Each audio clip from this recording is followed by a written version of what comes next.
Hello, do you know why men leave the women they love? The truth every woman should hear. Have you ever wondered how a man can love a woman deeply and still leave? How can a man say I love you and yet become emotionally distant, stop communicating, stop showing affection, or eventually walked away? And perhaps the most painful question is, if he really loved me, why did he leave?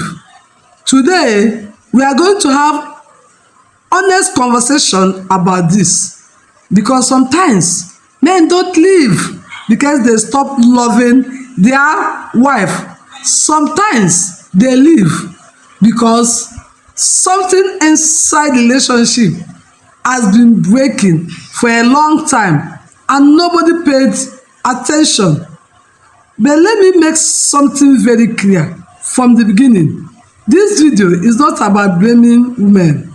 Men also contribute to broken marriages.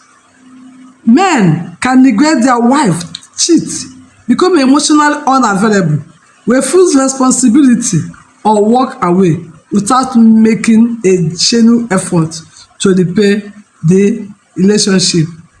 Remember, marriage is a partnership.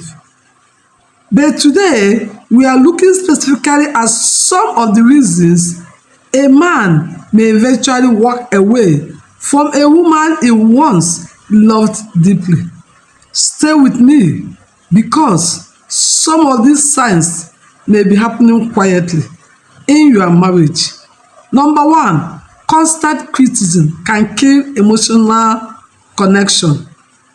Nobody likes to feel that they can never get anything right.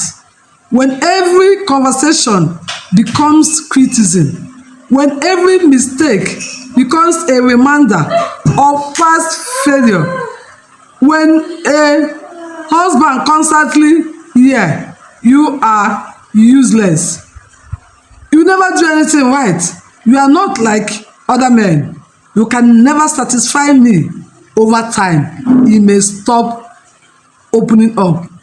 He may stop sharing his plans. He may stop talking about his struggle. And eventually, he may become emotionally distant. Listen, correction is important in marriage, but correction without respect can become emotional punishment.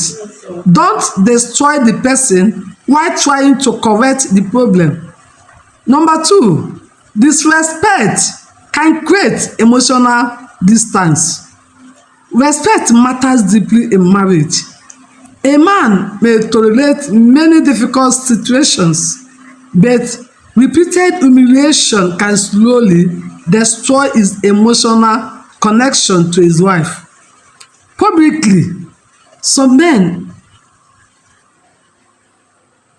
or some women embarrass their husband, insulting their husband before the children, comparing him to other men, or constantly undermining his decision can create deep resentment. And women deserve respect too. A husband who constantly insults, humiliates, or belittles his wife is also damaging the marriage. Love and respect should work together. Number three, when home no longer feel like a place of peace. I'm not saying marriage should be free from disagreement. Every healthy couple will have disagreements, but if every day brings shouting, hostility, accusations, and tension, eventually one or both partners may begin to emotionally withdraw. Home should not feel like a battlefield. Your spouse should be able to come home and know, I can talk here, I can breathe here, I can be myself here. Peace does not mean avoiding difficult conversation. It means learning to resolve difficult conversations without destroying each other. Number 4, emotional neglect. Sometimes a woman thinks my husband has everything he needs. I cook, I clean, I take care of the children. What more does he want? The marriage is more than responsibilities. Your spouse may need conversation, may need appreciation, affection, encouragement, companionship, attention. Sometimes people live under the same roof but become strangers emotionally. And sometimes loneliness can be extremely painful. Don't only manage your home, build your relationship. Number 5, lack of appreciation. People often notice what their spouse does wrong and overlook what they do right. A husband may work hard every day, provide for the family, support his children, and makes sacrifices. But if all he has is what he has failed to do, he may eventually feel invisible. And women experience this too. Never underestimate the power of thank you. I appreciate you. I see what you are doing. I'm proud of you. Appreciation doesn't make your spouse weak. It makes them feel valued. Number 6, constant comparison. Comparison can be poisonous to a marriage. Look at your friend's husband. See what other men are doing. My friend's husband bought her a car. Why can't you be like him? Your spouse is not another person's spouse. Every marriage has its own journey. Instead of comparing your husband to another man, ask, how can we become better together? Build their marriage instead of competing with someone else's marriage. Number 7, when communication breaks down. Some marriage don't end because there was one huge problem. They end because couples stop talking about the small problems. They stop asking questions that matters. Honestly, communication is very important in marriage.